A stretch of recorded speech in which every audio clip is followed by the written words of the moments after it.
Boa noite, irmãos. Paz e a graça de Jesus, amém? Amém. Livro Profeta Jonas, capítulo 1, versos de 1 a 3. A palavra do Senhor veio a Jonas, filho de Amitai, com essa ordem. Vá depressa à grande cidade de Nínive e pregue contra ela, porque a sua maldade subiu até a minha presença. Mas Jonas fugiu da presença do Senhor, dirigindo-se para Tarsis. Desceu à cidade de Jope, onde encontrou um navio que se destinava àquele porto. Depois de pagar a passagem, embarcou para Tarsis, para fugir do Senhor. Até aqui. Senhor Jesus, obrigado por esse culto, Senhor. Obrigado porque o Senhor nos trouxe aqui, por tudo que o Senhor já falou ao nosso coração, através da palavra, dos louvores, da oração. Ó Deus, e mais uma vez abrimos a Tua palavra e pedimos que o Teu Espírito fale conosco, nos revele a Tua palavra. Fale sobre a nossa vocação, o nosso chamado. É isso que nós te pedimos nesse momento, no nome de Jesus. Amém. Amém. O tema desse início do livro de Jonas, que eu trago para nós é esse: fugindo de nossa vocação. Fugindo de nossa vocação. Talvez essa seja uma das coisas que o livro de Jonas é tão diferente. Porque ele já começa dessa forma. Nós lemos os 3 primeiros versículos. E o profeta já está fugindo de Deus, fugindo da sua missão. Eu queria trazer alguns detalhes dessa questão toda e fazer alguns questionamentos aqui para nós. Então, eu divido aqui em 2 partes maiores dessa nossa reflexão. Fugindo de quem e fugindo para onde? Nós vamos ver, em primeiro lugar, fugindo de quem e depois também olhar e nos perguntar, fugindo para onde? Fugindo de quem? Verso 3 diz: mas Jonas fugiu da presença do Senhor. E lá um pouquinho mais à frente, embarcou para Tarsis para fugir do Senhor. No verso 3, interessante que aqui o autor se preocupa em colocar isso 2 vezes, para ficar muito claro para nós, essa expressão de que Jonas fugia de Deus, fugia da presença do Senhor. Quando eu olho essa expressão, me logo vem à mente Salmos 139. E o Salmo 139, o que ele vai nos dizer? Vamos lá, 7, 8 e 9, por exemplo. Assim diz o salmista: para onde poderia eu escapar do teu espírito? Para onde poderia fugir da tua presença? Se eu subir aos céus, lá estás. Se eu fizer a minha cama na sepultura, lá estás. Se eu subir com asas da alvorada e morar na extremidade do mar. E naquele tempo eles pensavam que não tinha essa noção de terra, redonda. Para eles o fim do mundo era a extremidade do mar, o abismo. Essa mentalidade do salmista. Mas ele disse: se eu for até o fim do mundo, lá onde o oceano acaba, o mar, mesmo ali a tua mão me guiará e me susterá. A grande diferença aqui, o que é interessante, é que o salmista está celebrando a presença de Deus e a onipresença de Deus, esse Deus que qualquer lugar que ele vá ou fuja, Deus vai encontrá-lo, mas ele tá celebrando o cuidado. Já Jonas tentou fugir. Uma pergunta que a gente faria aqui para Jonas ou para nós mesmos: será que Jonas, o profeta, porque Jonas era profeta, não sabia disso? Né? E esse é um texto antigo também. Não sabia de que não se foge de Deus, não tem esse lugar para onde se pode fugir de Deus. Será que ele não sabia disso? Eu penso que ele sabia. Mas ele sabia da mesma forma que nós sabemos. Eu acredito que nós muitas vezes agimos da mesma forma. Nós fugimos de Deus, nós fugimos da presença de Deus. Nós cremos, de alguma forma, que Deus não nos segue para todo e qualquer lugar que a gente vá. Nós, na prática, achamos que Deus gosta de ambientes como esses, o templo. Deus mora em templos, quem sabe, as igrejas. É lá onde Deus está, é lá onde nós encontramos a Deus, é lá onde nós visitamos Deus. Quando nós cultuamos, nós chamamos Deus para perto. Quando acaba o culto, Deus vai embora. Ele volta lá para o... Ou nós vamos embora. A gente sai da igreja, vai para a nossa casa e... Aqui Deus está presente. Então, a gente se comporta de uma certa forma. Lá fora, não sei.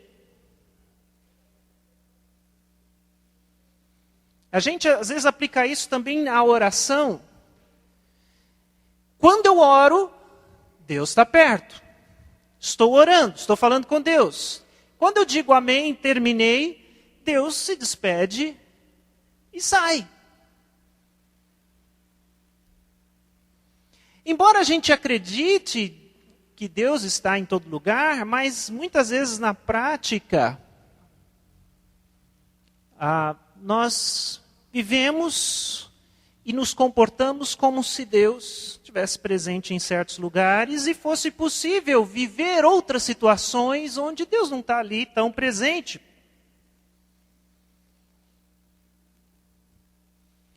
É mais ou menos como aquela criança pequena e inocente, bem pequena, que vai brincar de esconde-esconde. E aí ela vai se esconder, então ela vai para o cantinho de um cômodo da sala e coloca a mão no rosto, cobre o seu rosto. E na lógica infantil, ela está se escondendo. Porque se eu não vejo as pessoas também não estão me vendo. Da lógica da criança. Então ela acha que daquele jeito ela está se escondendo. Às vezes pensamos que, ao não ver a Deus, Deus não nos vê. Ao não dar atenção para Deus, Deus não está dando atenção para nós. Ao não dirigir a palavra a Deus, então eu estou longe dele. Não é bem assim. Para onde eu poderia escapar do teu espírito? Para onde eu poderia fugir da tua presença? Reflete o salmista. Para onde? Mas eu queria pensar agora num outro aspecto da presença de Deus e dessa relação que Jonas tinha com essa presença. Versos 1 e 2, a palavra do Senhor veio a Jonas, filho de Amitai, com essa ordem: vá depressa à grande cidade de Nínive, pregue contra ela, porque a sua maldade subiu até a minha presença. Eu queria agora falar num outro aspecto. Que o primeiro ato da vocação é essa revelação da presença de Deus através da palavra. Agora, tem alguma coisa aqui diferente. O que é diferente? Deus falou. Deus se manifestou. Deus se revelou. A primeira coisa que acontece quando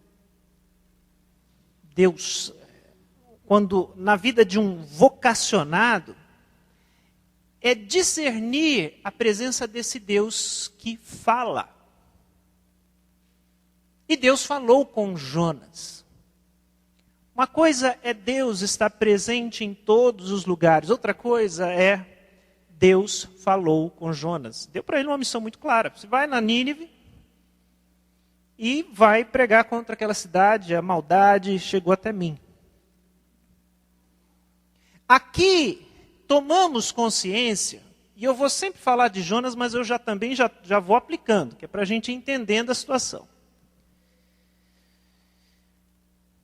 Aqui nós percebemos que Deus é um Deus vivo, que Deus é um Deus que fala, que Deus é um Deus que age, que Deus é um Deus que intervém. É a palavra dele que nos revela isso.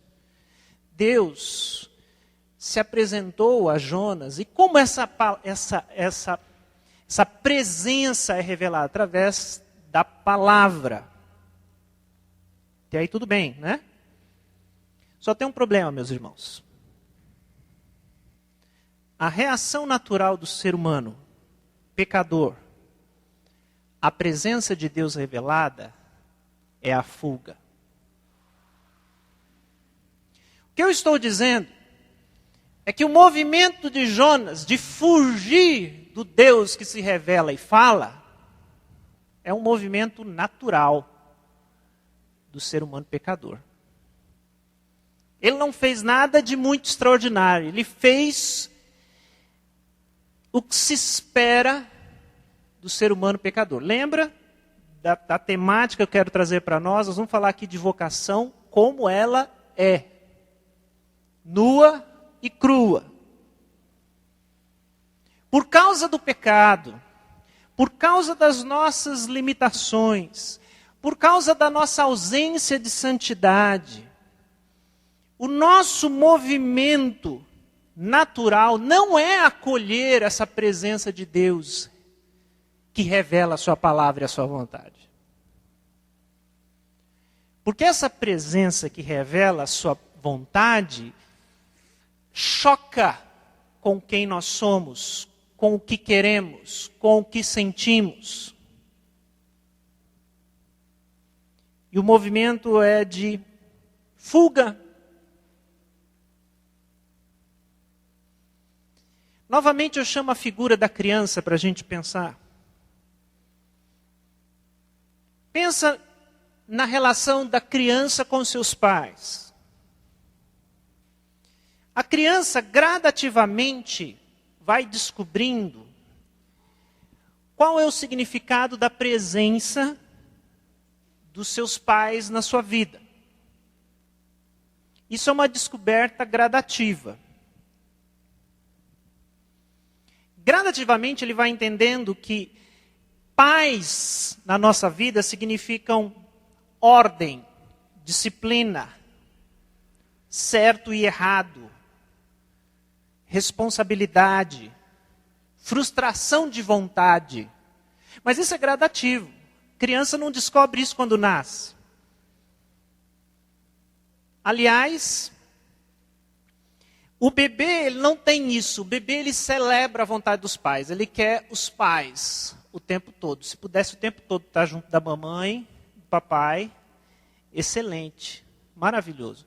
Mas com o crescimento, com a consciência que é gradativa, e consequentemente a sementinha do pecado que se desenvolve, a criança vai percebendo que pai e mãe é muito bom, mas pai e mãe significa ordem, disciplina, certo e errado, responsabilidade, frustração de vontade.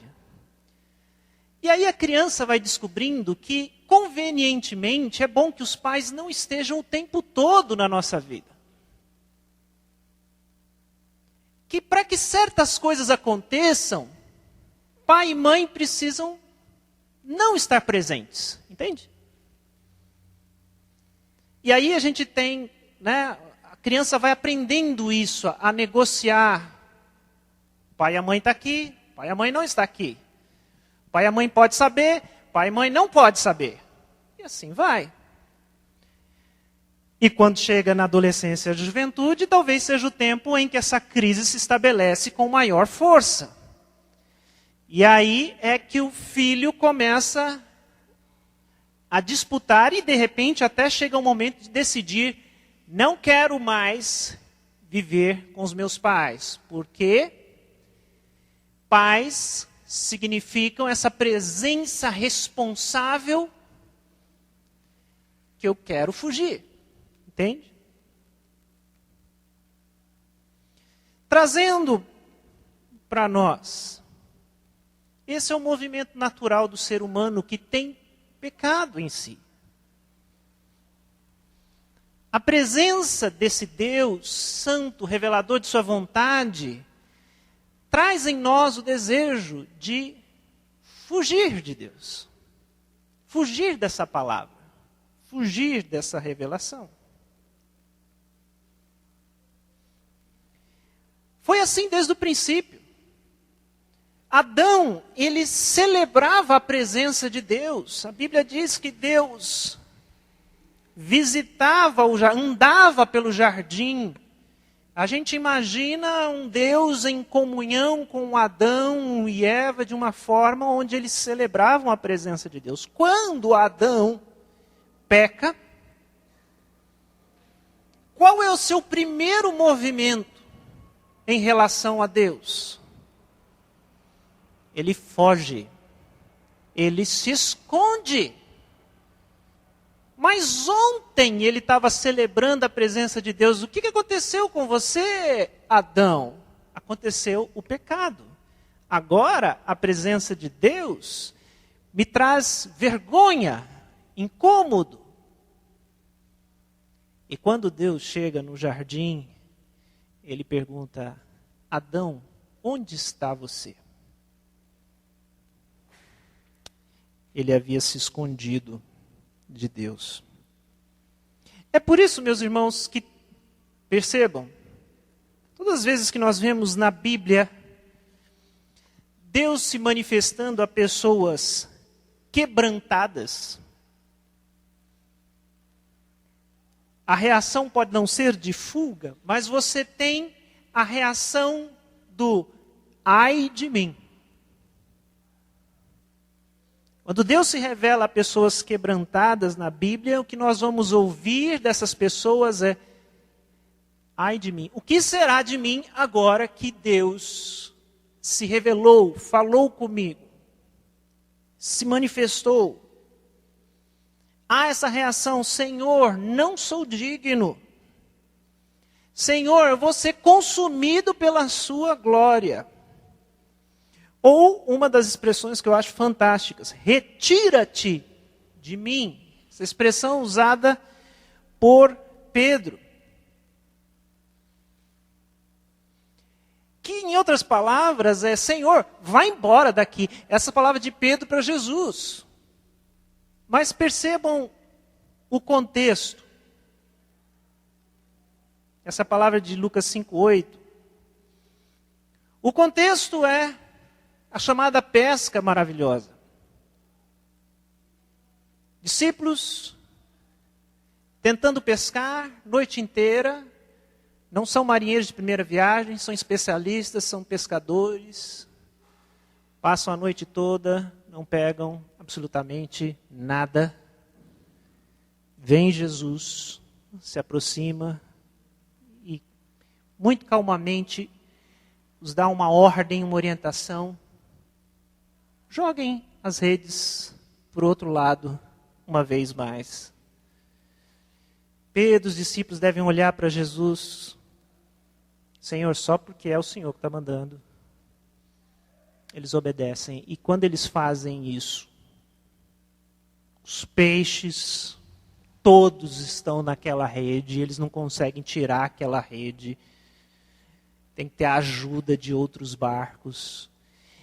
E quando Pedro toma consciência de que os peixes estavam sob a ordem de Jesus, e aquilo aconteceu porque Jesus quis que acontecesse, e ele tem essa revelação do Deus que está na sua frente, ele diz: afasta de mim, Senhor, porque sou um homem pecador. Senhor, é muita beleza, é muita glória, é muita santidade. Nós não merecemos. E outra passagem que eu também me lembrei, Isaías 6, nós temos a famosa visão de Isaías do trono glorioso do Senhor. Nós temos até uma música de Isaías 6, os primeiros versículos, que falam do Deus entronizado, os querubins, serafins, aquela visão extraordinária. E depois da visão, essa é a reação do profeta. Vejam, um profeta quebrantado. Ai de mim, estou perdido, pois sou homem de lábios impuros e vivo no meio de um povo de lábios impuros. E os meus olhos viram o Rei, o Senhor dos Exércitos.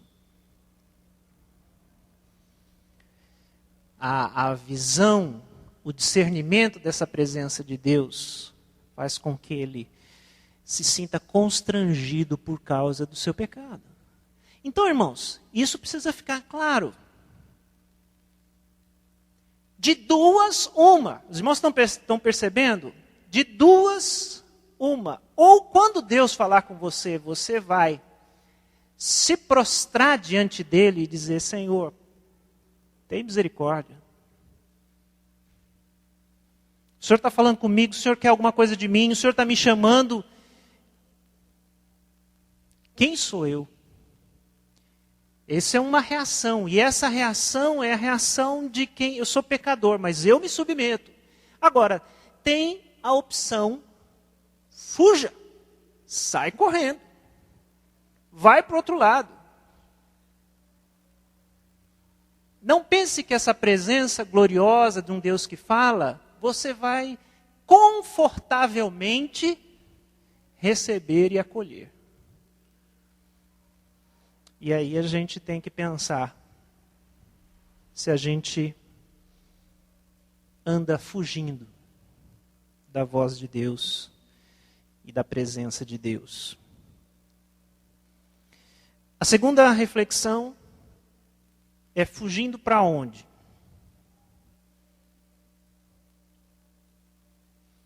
O texto diz: mas Jonas fugiu da presença do Senhor.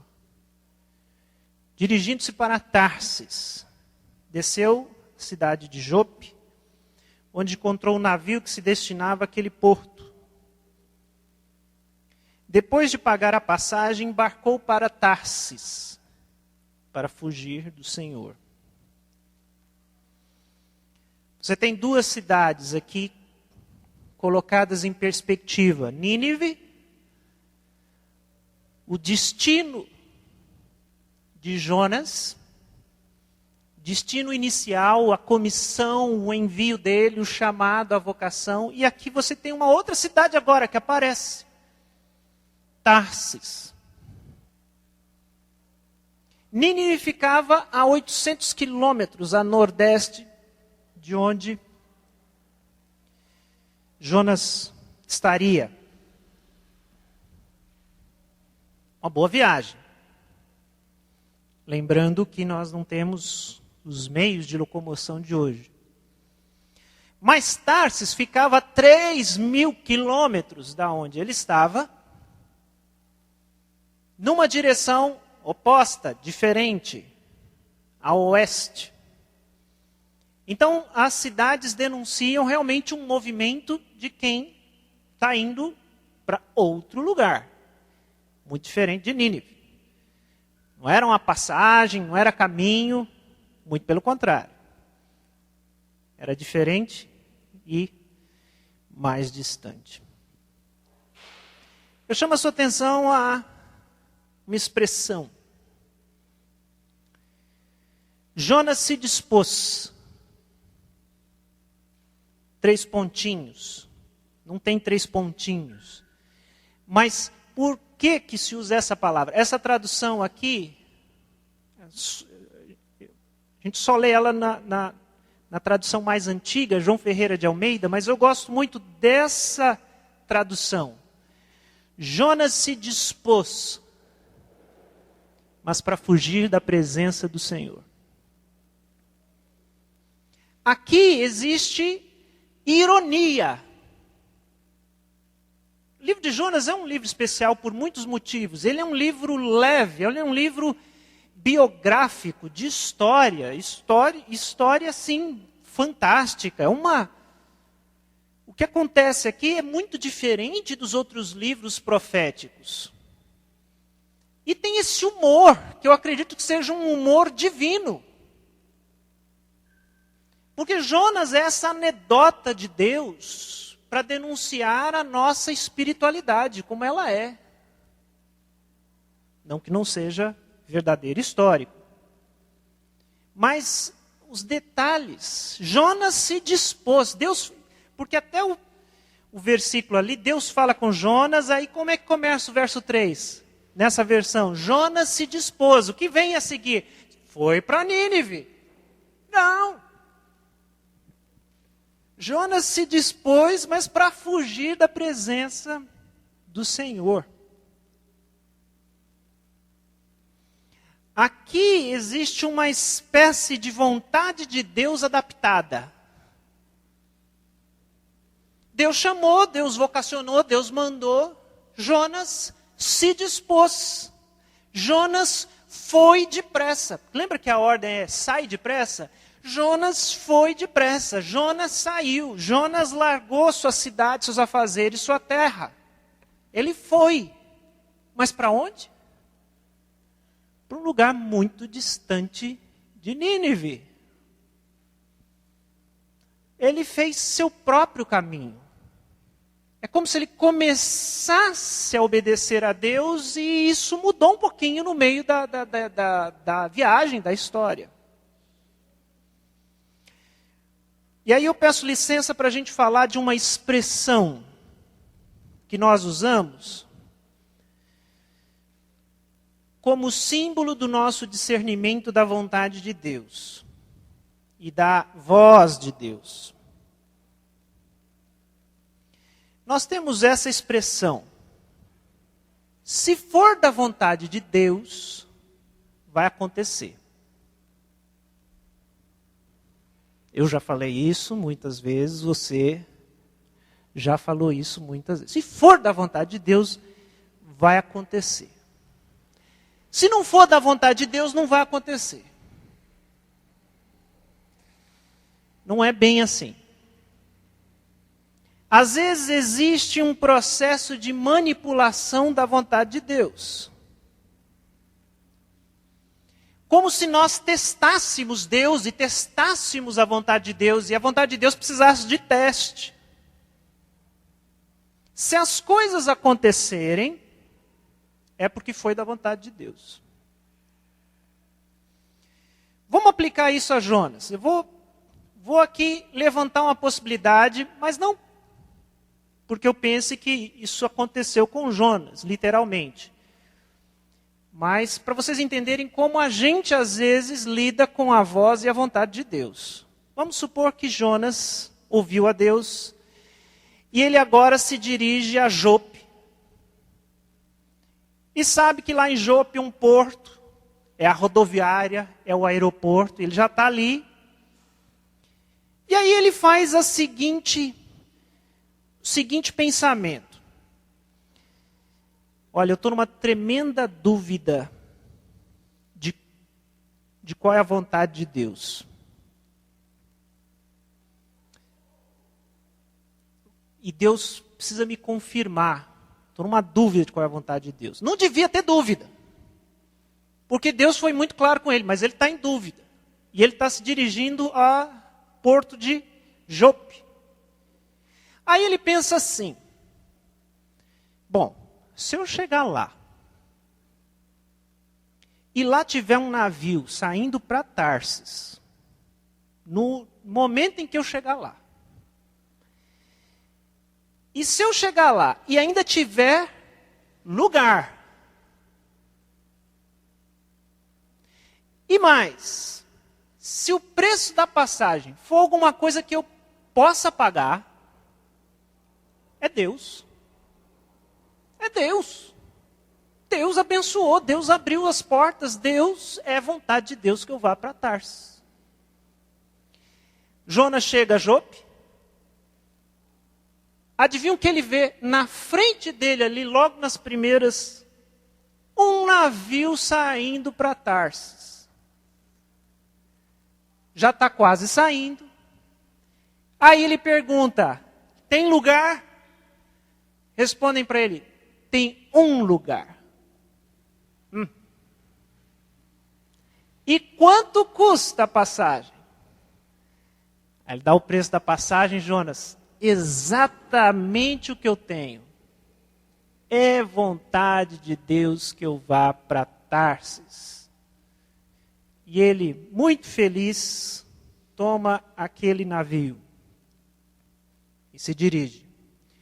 Por quê? Se deu tudo certo, é porque é vontade de Deus. No caso de Jonas, deu tudo certo até aquele momento. Mas, percebam, eu quero que a gente passe a tomar um pouquinho de cuidado com essa nossa fórmula de discernir vontade de Deus, que é as circunstâncias. Não, a vontade de Deus vai se manifestar nas circunstâncias. Se a circunstância foi favorável, Deus está favorável. É a vontade dele. Deus fala através das circunstâncias. Deus age nas circunstâncias, mas não confunda isso com vontade de Deus.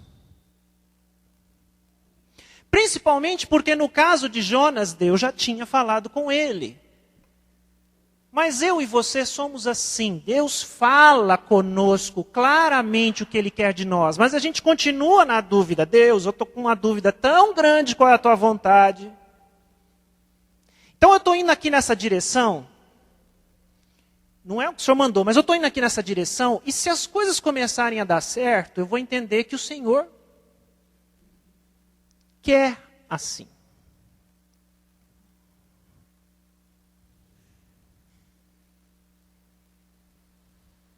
Perigoso, né?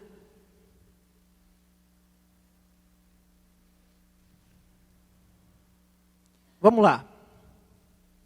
Mas Jonas fugiu da presença do Senhor, dirigindo-se para Tarsis. O que é Tarsis?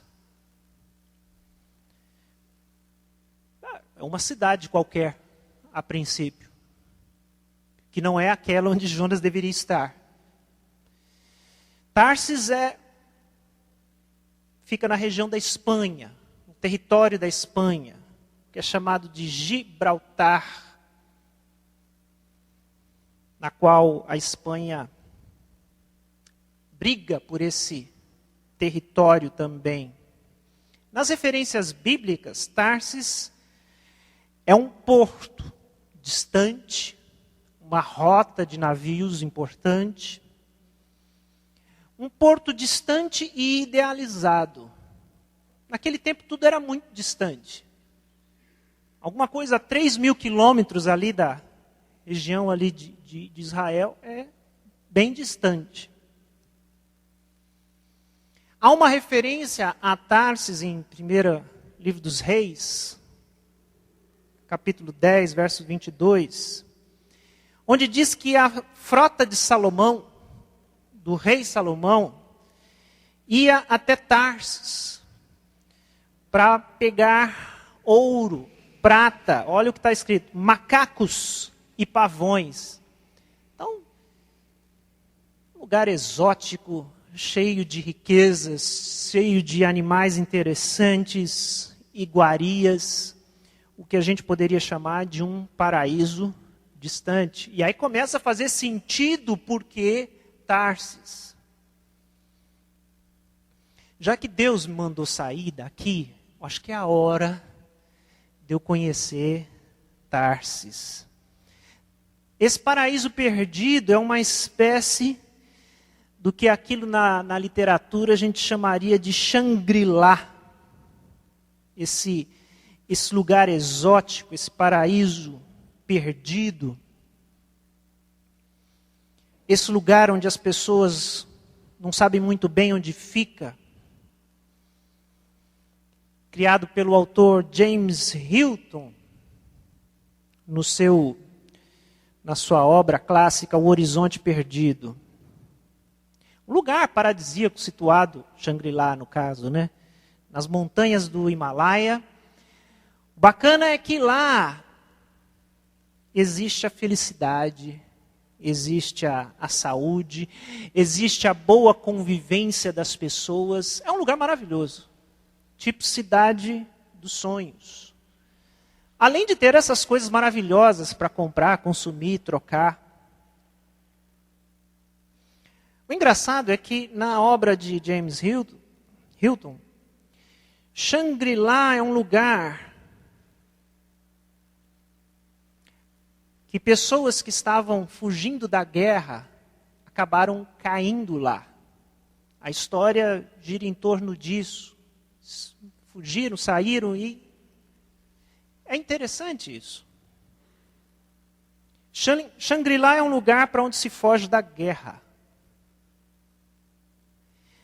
A Shangri-La cristã é o lugar para onde se foge da missão.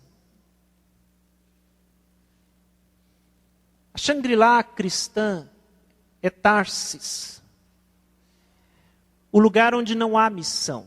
O lugar onde eu estou muito longe da missão. É o lugar perfeito para se esquecer que Deus falou comigo. Tem tanta coisa boa, tem tanta coisa acontecendo lá. Lá é o lugar perfeito para esquecer essa coisa de missão, vocação. Falar de pecado, encarar Nínive. Porque Nínive é realidade. Tarsis é ilusão. É Shangri-La, é paraíso perdido. Nínive é missão. Tarsis é alienação.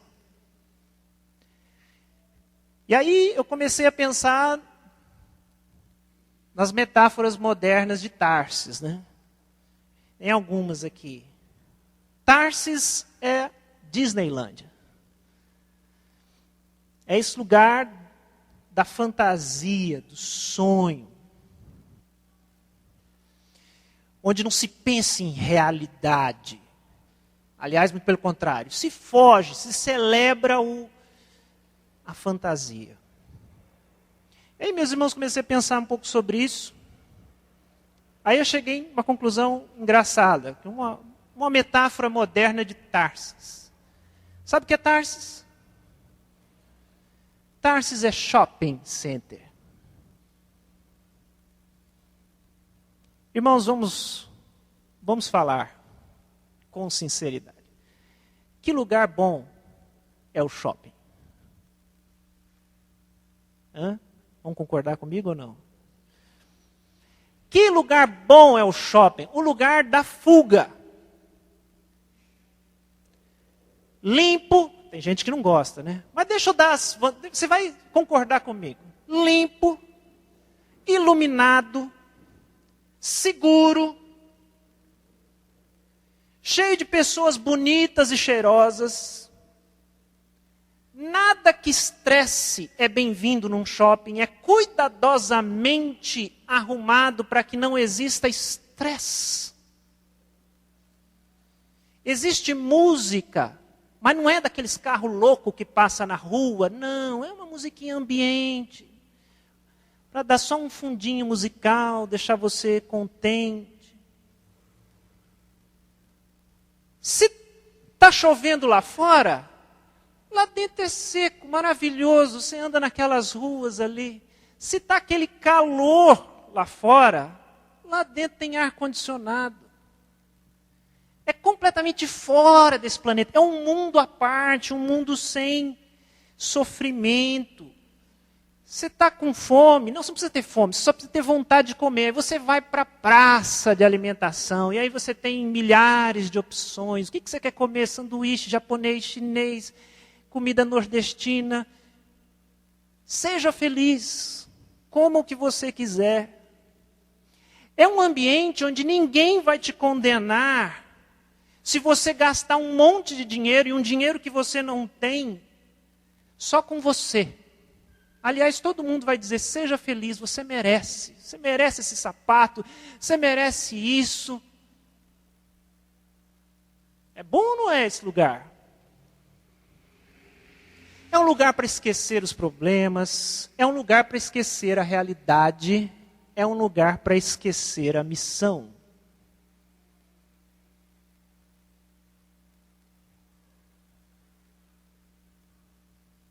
É um lugar onde a gente esquece de Nínive, com certeza. E a gente esquece que Deus está incomodado com Nínive.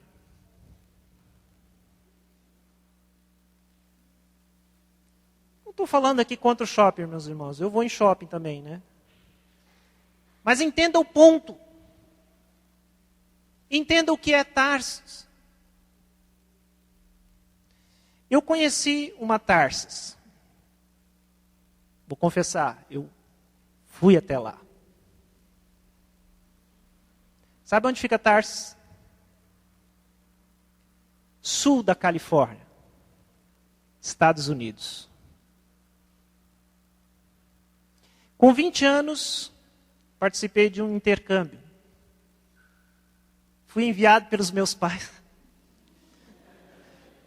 Não estava fugindo de Deus, fui enviado pelos meus pais para aprender inglês, ter uma experiência diferente, para esse lugar, sul da Califórnia, cidade chamada Newport Beach. Para você ter uma ideia do que eu estou falando, Califórnia é o estado mais rico dos Estados Unidos. Sul da Califórnia é a região mais rica da Califórnia.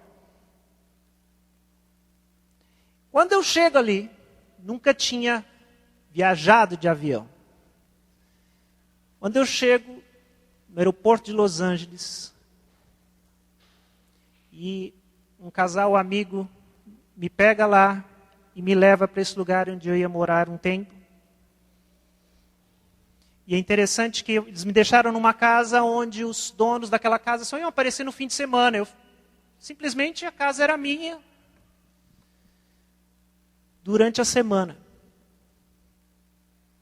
Irmãos, eu saio na rua, eles tinham me dado a chave, tudo direitinho. Aí eu saio para conhecer e descubro um mundo perfeito.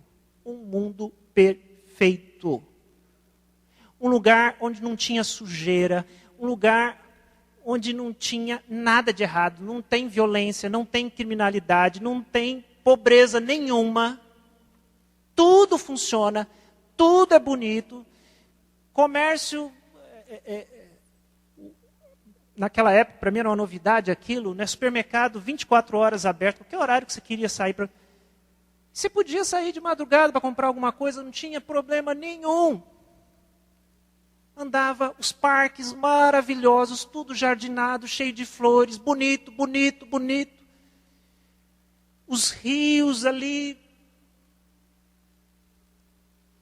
Até o mato na Califórnia é bonito, não é esse capim gordura. É um negócio colorido, diferente. Perfeito. Eu sempre, quando eu cheguei lá, aquilo já era claro que era um tempo, era só um período, era para ficar ali, aprender inglês. Depois eu ainda fui para uma outra região dos Estados Unidos.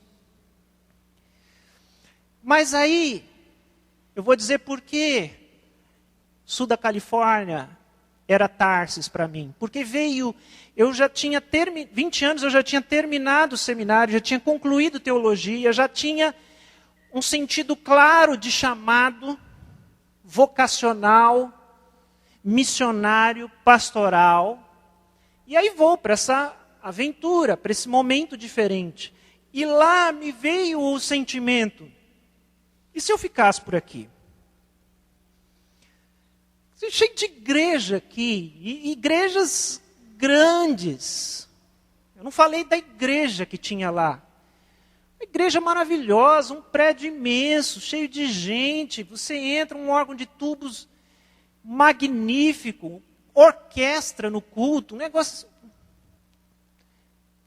Grupo de jovens grande, de adolescentes, tudo que vocês imaginarem. E eu pensando, é legal ficar por aqui, hein? Fazer minha vida aqui. Tem igreja, eu posso ser pastor por aqui, missionário. Tem os mexicanos que trabalham aqui. De repente, se for difícil trabalhar com os americanos, eu posso ser um pastor dos mexicanos, dos brasileiros, dos estrangeiros. Lá era um lugar bonito, mas Deus não tinha me chamado para lá. Lá eu estava longe da minha missão. Lá eu estava longe de Nínive.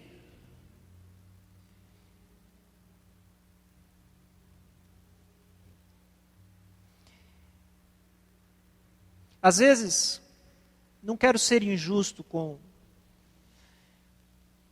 as pessoas, cada um tem sua história, né? Eu confessei um pouco aqui da minha Tarsis, né?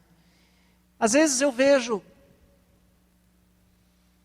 aqueles irmãos, por exemplo, que vêm da África para estudar aqui, para se preparar, né? Da Angola, de outros lugares sofridos, pobres, lugares onde tem muita coisa para se fazer.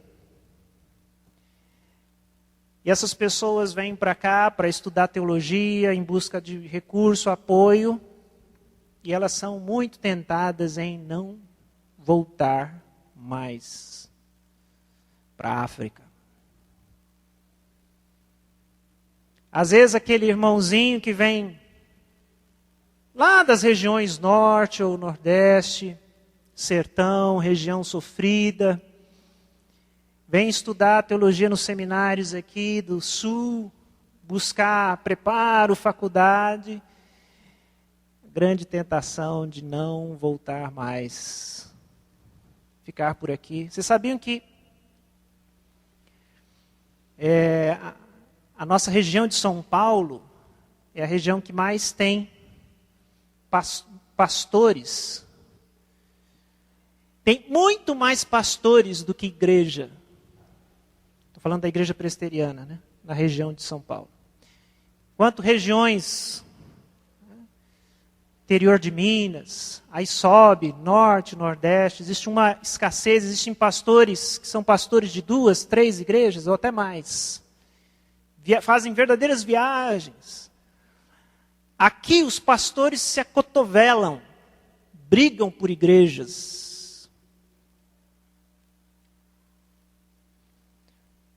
Porque São Paulo, para alguns, é Tarsis.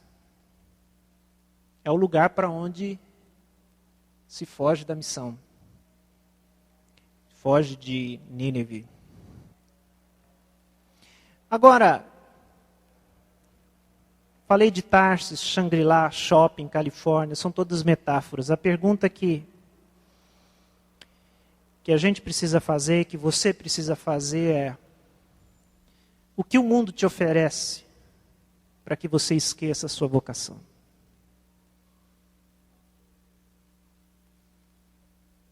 O que é isso na sua vida que te faz esquecer que Deus falou com você? Que existe missão? Que Deus te quer em algum lugar? Que Deus te quer fazendo algo? Que Deus te quer sendo? Mas o mundo, ele tem sempre alguma coisa a nos oferecer, dizendo: isso aqui é muito melhor. Isso aqui é muito melhor do que Nínive.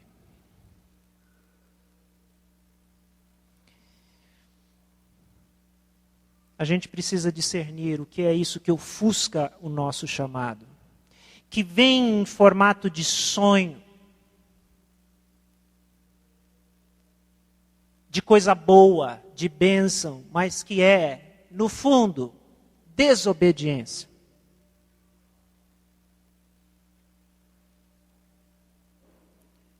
Só para eu dar mais um exemplo pessoal, extremamente delicado, Tarsis para um pastor, ou para alguém como eu, pode ser um convite de uma igreja grande, estável, com outros desafios diferentes. Essa pode ser uma Tarsis na minha vida. Um lugar onde é bom. Lá também não tem gente precisando de ser pastoreada, abençoada? Tem. Mas foi para lá que Deus me mandou? Então pensa um pouquinho. Busca em Deus. Faz a oração do salmista, porque nem sempre isso é claro para nós. Né? Então, quando não é claro, faz a oração do salmista. Senhor, sonda o meu coração, sonda-me, vê se há em mim alguma coisa que te ofende. Vê, Senhor, se eu estou iludido com Tarsis. Se eu estou caminhando para Tarsis, se eu estou enganando a mim mesmo, se eu estou fugindo da sua voz. Sonda-me, Senhor. Me ajuda a voltar. Me ajuda a voltar, como a gente fala, por bem, né? Que a gente sabe o que vai acontecer com Jonas.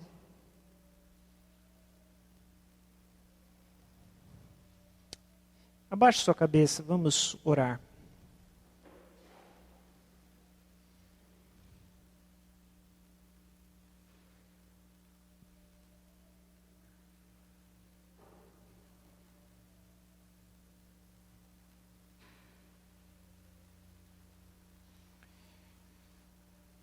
Pense um pouquinho.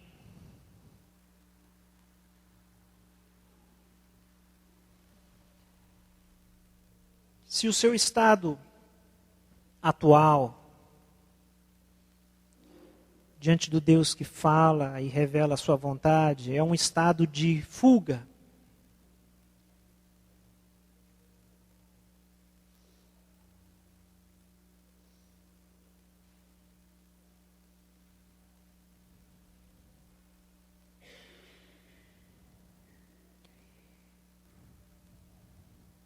estou fugindo do Senhor, estou fugindo da palavra do Senhor, estou fugindo dessa presença que me convoca, que fala comigo.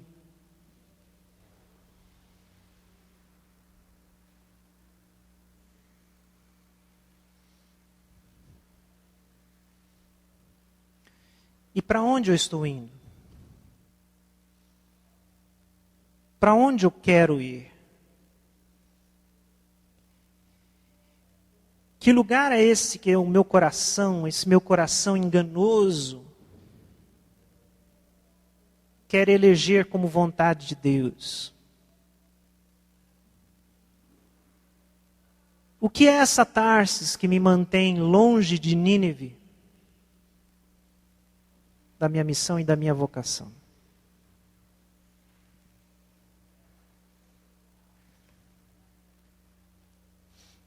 Senhor Jesus, tem misericórdia de nós, misericórdia da minha vida.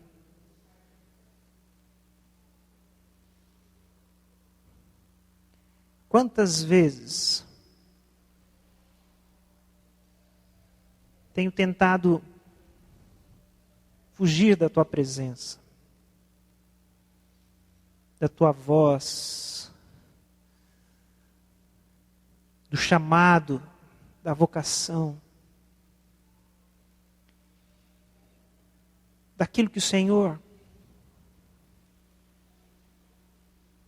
tem colocado a minha vida para para ser, para fazer. Minha tarefa diante do reino.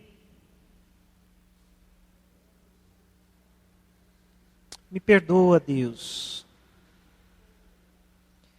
Que Teu Espírito deixe cada vez mais isso claro na minha vida. Livra-me, Senhor, da tentação de Tarsis, da Shangri-La, do lugar sem sofrimento, do lugar sem muito esforço, do lugar sem conflito.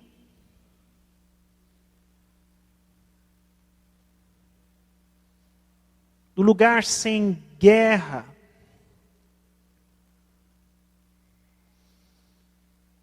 Do lugar onde pessoas precisam de ajuda, pessoas precisam de Deus, pessoas precisam ouvir do juízo de Deus, pessoas precisam ouvir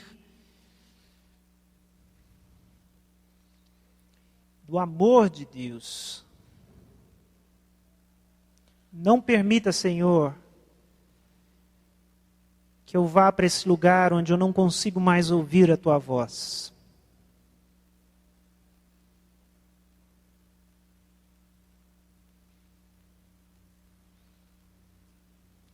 Não permita que a sua igreja vá para Tarsis.